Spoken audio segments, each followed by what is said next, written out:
This is a Podful of Saints on Wednesday, the 20th of March, 2024. After a 2-week break while we sorted out Jake's new contract, as much as we lowered his terms, nobody else would take him.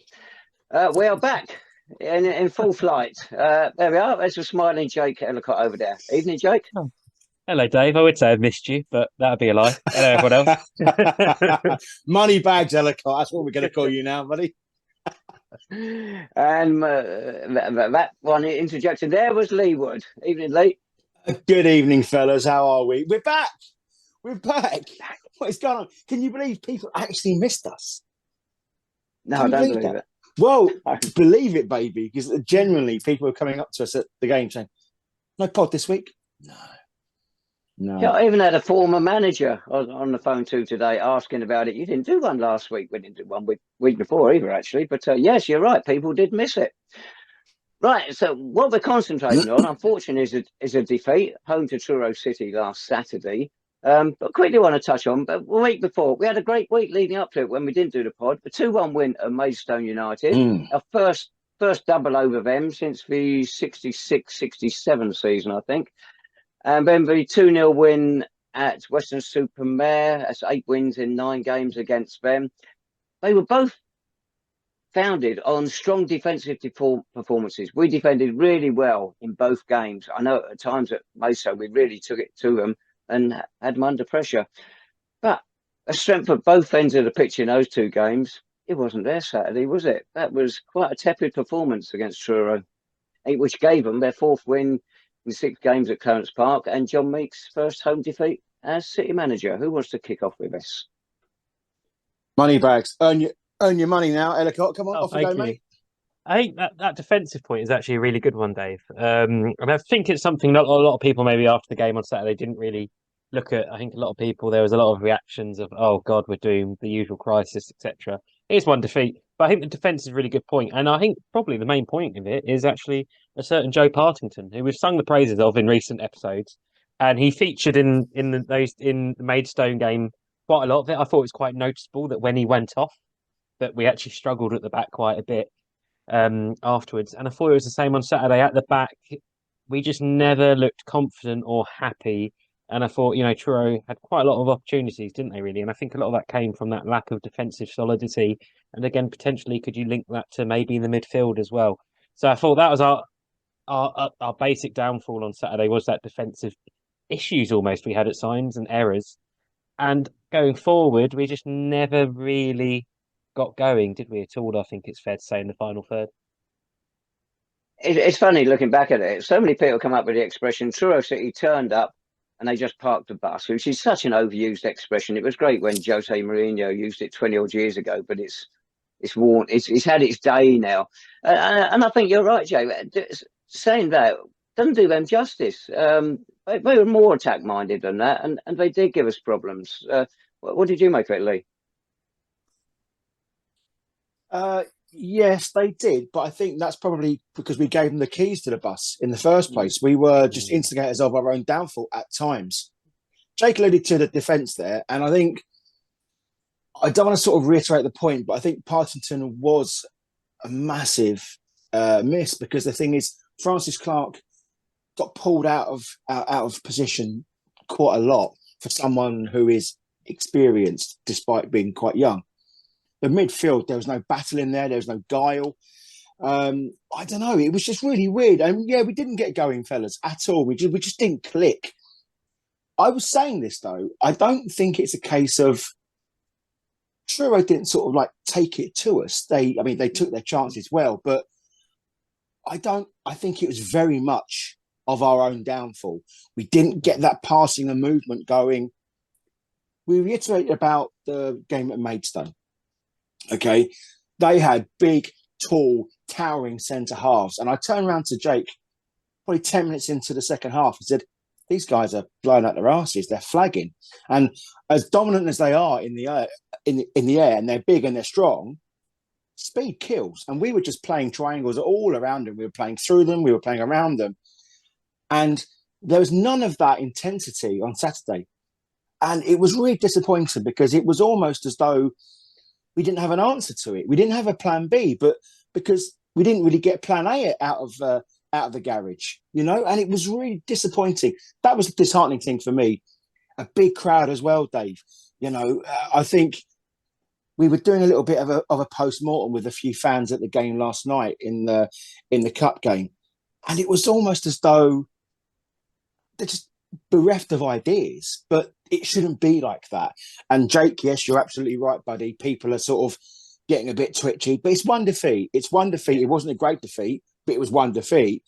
And we've got players coming back from injury and, players sort of returning after long absences out. So it's about nerve, isn't it? And we didn't show a great deal of that on Saturday, but I've got full belief in the fellas to sort of continue really the good form overall.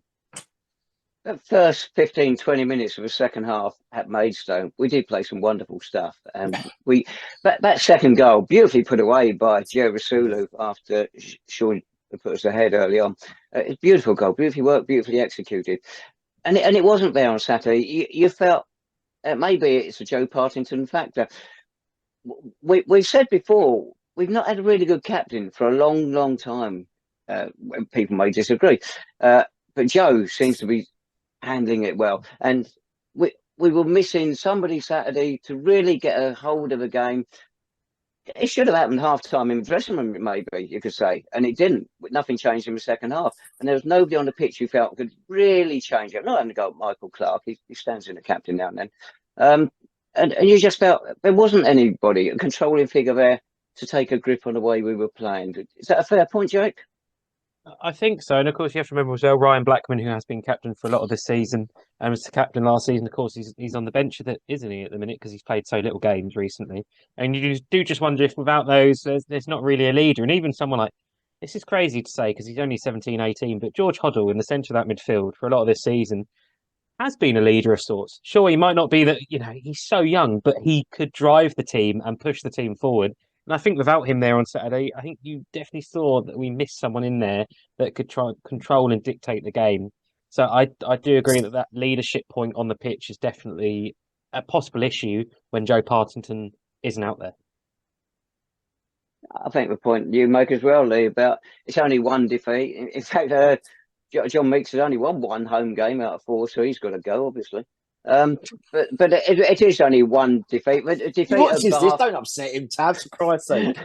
The defeat at Bath, they're another side chasing playoffs. You're going to lose games like that occasionally. But the Truro one does hurt us, helps them, gets them 3 points clear of the relegation zone. But it's going to happen occasionally. And it is one. We've got to make sure it doesn't become a habit now. Of course, with Aveley on Saturday, who can move level on points with us if they win. We can't afford any more slip-ups, really. We've 7 games to go against the lower place sides. We can't. And although Joe Partington isn't, Franco Baresi by any sort of stretch, I think he does impart that sort of that confidence in others around him. He organises and he shepherds things well. He brings shape to the team. And it reminds me of a conversation that I had once with former centre-back Darren Locke. Lockie, fantastic, stalwart for the sort of club. However, he had his limitations. And he always said, by his own admission, he needed someone next to him to sort of constantly tell him where he needs to be, just talk him through games at times. And I think that's possibly a similar situation with Partington and Clarke. Clarkey, look, we're not knocking Clarkey at all. That's not what I'm getting at. I'm praising Partington in the partnership that he's built with Clarke. That is a double act there that is, it served us well over the last sort of few months without a shadow of a doubt. But you look at there, yes, George Hoddle leads by example. There's different types of leaders. For me, George Hoddle has been one of the best loan signings we've had. And I know that you're going to sort of blow the McConnell trumpet and Che Cooper could be an argument in there as well. But for me, Hoddle has been instrumental. You've only got to look just how we fell off once he got injured early on in the season. And since he came back, the upturn in form and the way we're playing as well, absolutely amazing. So to lose him at this stage, it's demoralising because he was on such a real run. His footprint in this on our team shouldn't go unnoticed. Hopefully, Gary Monk, who's now the manager at Cambridge, can see, the error of his ways and send him back to us for the remainder of the campaign. But we'll wait and see. But the thing is, though, right, it is one game, Tabs. You're absolutely spot on. We've just got to make sure we don't slip back into the habits of old and we make this one game into sort of two. And next minute, we've undone all that good work that got us into the playoff places in the first place. All right, we've lost George Hoddle, major blow, but we've got back Kyron Wiltshire, and I think he's slotted in really well after such a long time out. At Weston-super-Mare, he played really well. A long time out, all right, had a spell with Hendon, I think, when he's back in with us, and it could come just at the right time. A bit of experience in that midfield, just as we get to the run-in. Yeah, I do agree. I thought he was good at Maidstone. Obviously, didn't see him at Weston. But I thought Saturday wasn't his greatest game. I thought he struggled a little bit there, and he did get pulled off quite early, didn't he? But then I think it was 0-0 when he got pulled off, wasn't it? And then they went off and they scored 2 goals not long afterwards. So you do wonder there, and I just wonder again with him in there, was the balance in the midfield not quite right? And I thought on Saturday, really, the balance of the team generally just wasn't quite right. But I think Kyran will be a really important returner, having lost George, and hopefully it's great to see him out there, isn't it? However he plays, it's great to see him come back, because I know, earlier this season we thought, are we ever going to see Kyran back in a City shirt after such a horrible injury? So it's brilliant to see, and hopefully he can find his best form again. It's interesting because you look forward to Aveley. Right, one assumes Kyran, as you say, you substitutes after an hour on Saturday. One assumes you're going to start at Aveley. He's rested last night for the County Cup. You got Mitchell Weiss looking to get back in. You got Jack James looking to get back in. Ryan Blackman, even Dan Bowie. You got Jon Meakes has got quite a few players to shuffle around if he wants to change it. He has, but that's why he gets paid the big bucks along with Jake here. So the fact is, he's got to make those choices, right? So, but it is an important one, because the thing is, there were a few fans last night questioning the the strength of our side against Stevenage boys. But I think it was very astute because we haven't got a massive influx of youth coming through, really, but also we need to give those players who have been out some game time, because they are going to be needed going into the running. And the likes of Blackman and Kieran, we're going to need them firing on all cylinders. We can't have any passengers this stage of the season. Kyron had a shocker on Saturday. I know that, Jake, you've been absolutely pushing for his, blowing his trumpet, if you like, for the whole season. And he's a great player. He has been a great player for us. I think he struggled big time. I think he got found out against a very pedestrian Truro outfit. Hopefully it's just a sort of blowing of the cobwebs. Hopefully he's going to come back fitter and stronger and better to be the Kieran that we know he can be. But at the minute, I'm concerned because we haven't got time to be, carrying people along with us to the playoffs, mate. We certainly weren't carrying him at Weston-super-Mare, Lee. He had a very good game down there. As all the City supporters who were there will testify. Not a lot of us, but they made a bit of noise, the ones who were there, which is good. Right. Are we finished with Truro then? A disappointing day. Yeah. Just about. Right, it was a training match at Clarence Park last night. You couldn't describe it any more than that, really, against, I think it's Stevenage under 9s. 5-2, with our final goal being our 600th in the Herts Senior Cup. You two can wax lyrically about this one if you wish. I'll go and put the kettle on. Well, Jake wasn't even there. So, but he does what he always does when he writes for the non-league paper. He makes it all up regardless. So go on then, mate. Off you go. Well, you've seen the goal. You've seen the goals, Jake, haven't you? So come on, you had a bit of help there. Yeah, great finishes. I have to say, I'm disappointed it wasn't more than that. Lee promised me it was going to be 10-0 about 10 minutes into the first half. So I think he didn't quite live up to his expectations either. One point, he said Steve Clarke scored as well. So I think he'd been in the pub beforehand. But no, it was really good, actually, quality goals, I thought. Really good finishes, especially Romeo Akinola's first. And that's a name I don't think any of us thought we'd mention this season, was it? Until, of course, he's come back via Hendon. And I thought he is probably the one highlight from last night. again, whatever happens this season with him playing for us, but his goal was absolutely superb, and his finishes for both goals and got an assist. And I saw on social media today he posted about how much it meant to him to back out there playing in a City shirt in a competitive game. So I think that's really, really good to see from last night. 2 years, isn't it? He got that injury down at Ebbsfleet 2 years and 1 month ago. So it's been a long, long time. We've had to wait for him to come back. And good luck, Romeo. I can't imagine he's going to make the starting lineup on Saturday, but it does give us a bit more strength and something different in the squad. Absolutely. It was a debut there last night, Lee. Callum Tripp, MK Don's 17-year-old. An interesting signing. In what way? Unexpected. Well, we seem to have quite a few midfielders in the squad at the moment, and bringing in an inexperienced 17-year-old, it's a strange one. All right, it sounds like they offered him to us, and we're not going to turn down any freebies. Yeah, it's good to see him get a first run out there. Ideal game for him in many ways. Yeah, it was difficult. I mean, he had trouble finding the home changing room, from what I've been told, which isn't a great start. He's a big lad. Bloody hell, he's tall. But good on the ball. I think it's going to take time for him to sort of bed into the team, but we're not expecting him. I mean, as you say, he's quite sort of young. So, but I'm sure he's going to bring some sort of quality to the side. And in a midfield, which if Kieran goes down or Blackman gets booked and they're suspended, we could find ourselves very sort of light in that area. When I went to the game last night, I didn't see Romeo Akinola shit pinger into the top corner on the list of sort of things to sort of watch. I thought it was men against boys, literally, and in the footballing term as well. Tabs, back me up, mate. I mean, when it was 4-0 after the first, however many it was, half an hour, it could have been 10. Stevenage defended absolutely woefully.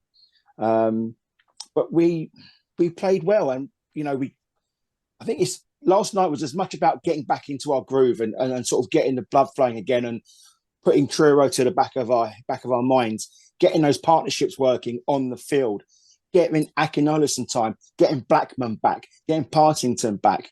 Let's see what people have got now. Okay, we can only beat what's put in front of us, and we did it convincingly, but it was job done, and there were some good goals, there were some good passages of play. Second half, I thought Stevenage defended better. I thought they offered something in attack as well, which gave the back four something to sort of think about. Bentley did okay, a couple of really good saves in the second half. Good height for him, though, mind. But look, all in all, you've got we can poo-poo these county cups, but they've got value. They do have value, and you've asked the likes of Romeo, and he's going to give you your answer. It's not poo-poo in the County Cup. I'm a big supporter of the Herts Senior Cup. It's when you get a mismatch like that. It doesn't do the competition any favours. But John Mitchell, one of our most successful managers, he always used to say, a game is so much better. He'd rather have a game than a training session.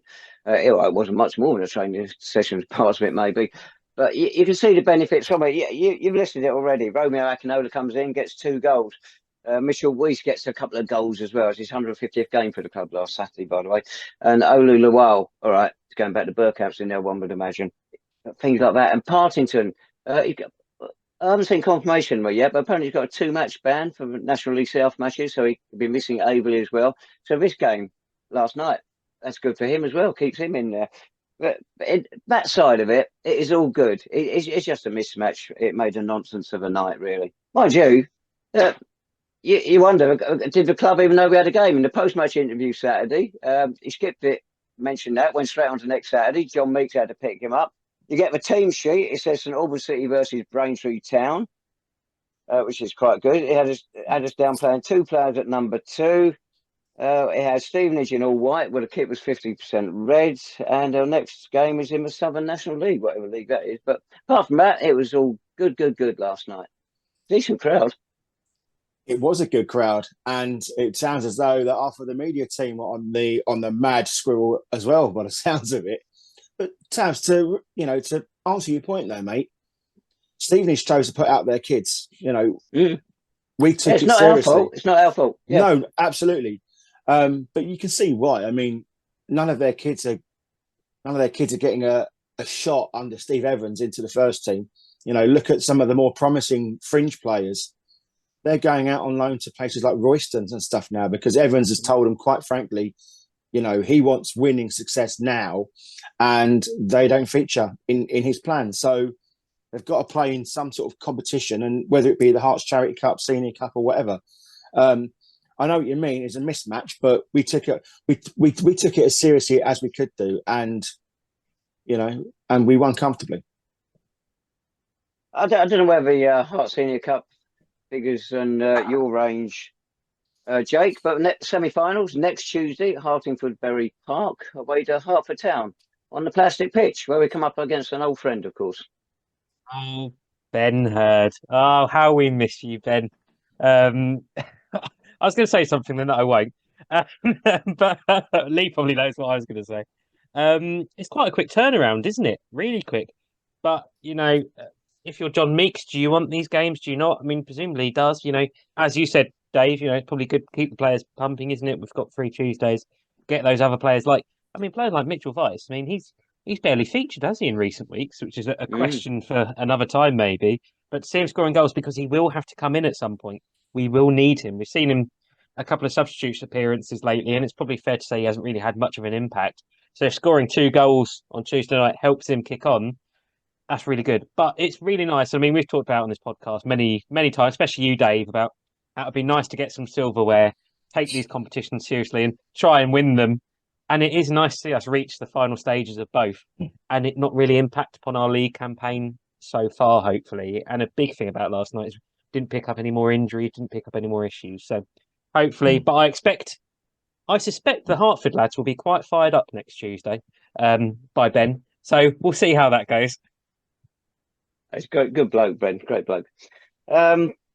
Yes, no injuries, no bookings last night because the Weston-super-Mare game saw a piece of club history where for the first time in our history we had 4 players booked in 3 successive games. Different players each time, I should say, not the same ones again and again.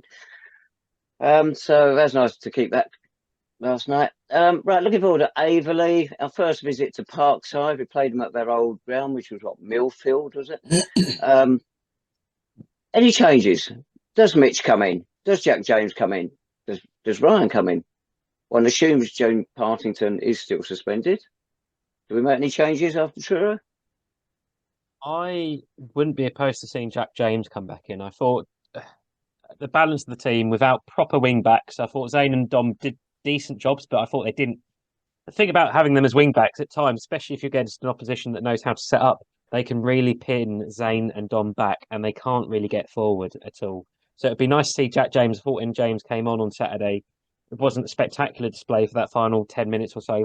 But what was noticed was he was able to overlap a lot more and get outside a bit more. And I think we lacked that for a lot of the games. So it'd be nice to see him possibly come in, maybe try and push Zane a little bit further forward, potentially, get him a bit more into a bit more space.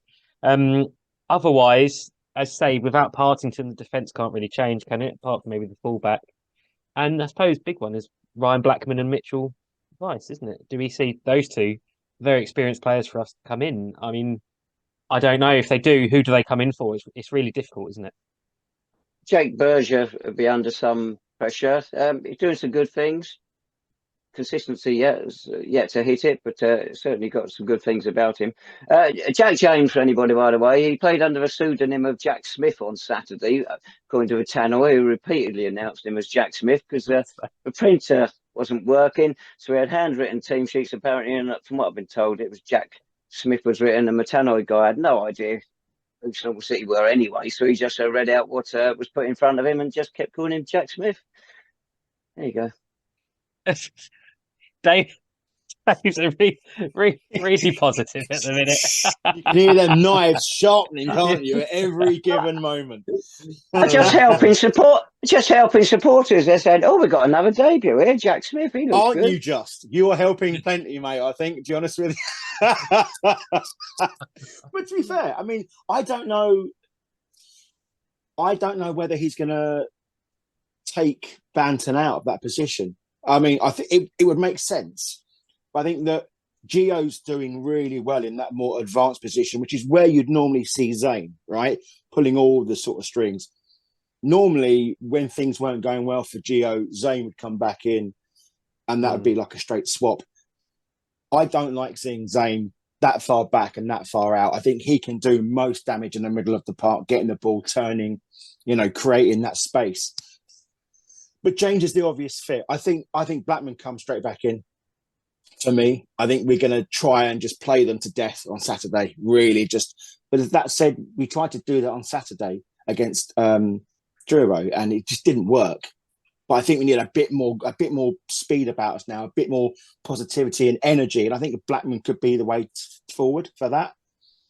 Other than that, I think the team pretty much picks itself, defensively at least.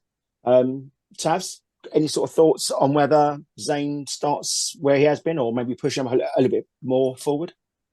I think one player who should be under threat, I'm not sure what he is Gio Rasulu. He was terrific down at Torquay the other week. But lately he's been well off his game. So many passes going astray, and he puts us under a bit of pressure at times. So, he's not hitting his form. Maybe it's going to come back, I don't know. But at the moment, you just wonder if he's one who could stand down, which may allow space for Mitch to come back in. Zane, I don't know. I'd stick with him. He's knocking in a few goals at the moment as well, which, aside from Shaun, we do need somebody else getting goals. I'll certainly stick with Zane. Yeah. Don't know what position. Anyway, we'll do. I agree with you. I'd like to see Ryan Blackman back in just for that leadership quality. It's a 3G down there at Aveley, isn't it, as well? So we know it's probably going to suit the style of play we want. And if we have someone in midfield, we've already got someone like Ben Smith that can pass it around. But it'd be nice to see someone like Ryan Blackman potentially have, like he sort of showed before his absence recently, of just that driving forward a bit more from midfield. Jake Berger, I think, could do that, and I think he did that at Maidstone. He hasn't done it maybe since. If he's given the opportunity, I'm sure he can. But Ryan Blackman could be a nice one to come in, possibly, I guess, potentially for Saturday. But it comes back to Jon Meakes. He's got a lot of options, hasn't he? No, earlier this season, we were thinking, God, this squad is about as thin as it possibly can. Now he's got players that can't even make into the squad at the minute. It's an embarrassment of riches to an extent. And, it's big decisions he's got coming up. Because these games, every week we go on, the games are getting more and more important now.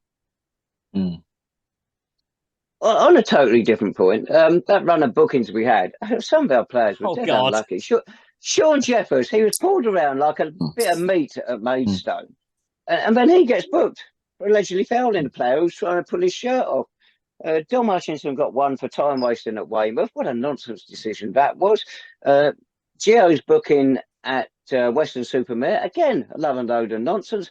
Kyron Wiltshire had a magnificent tackle at Weston, I think it was. Got the ball, and then bloke, he to get it away afterwards, so he got him as well. But it was a great tackle, and he got booked. I just feel a bit sympathy for some of our players at the moment. That they are getting some harsh bookings.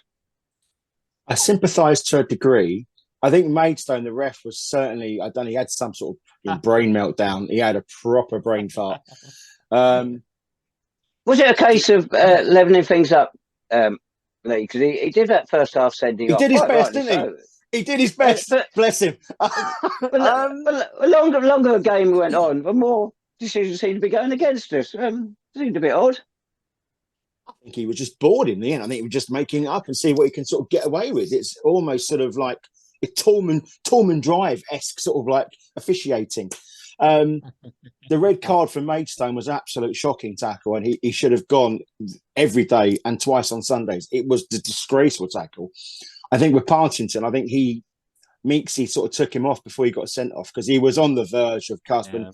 They were getting a bit of sort of purchase late on as well, and they were putting more balls into the box and creating more pressure, and we were sitting deeper.